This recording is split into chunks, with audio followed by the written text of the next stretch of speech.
The single most important thing that's gotten the attention of the world is climate. On his final day in Glasgow, Scotland, President Biden fielded tough questions about the U.S. commitment to tackling climate change. America showed up and decided to lead and laid out clearly what it wished to do. Earlier, the president announced a plan to cut U.S. methane emissions by 2030 by cracking down on all of the nation's oil and gas wells. 100 nations have signed on to reduce methane by 30% by 2030. And methane is 25 times more toxic to the environment than CO2. Leaders from developing nations made a plea for support. We are drowning, and our only hope is the life ring you are holding.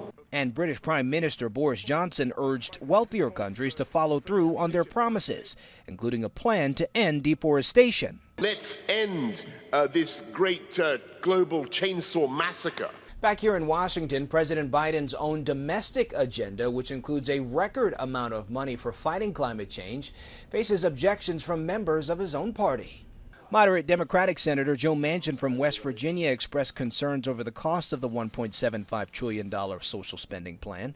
The measure could come up for a vote this week. None of us should ever misrepresent to the American people what the real cost of legislation is. President Biden also met with Britain's Prince Charles on the sidelines of the climate summit.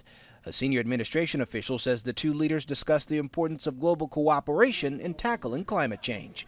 Skyler Henry, CBS News, the White House.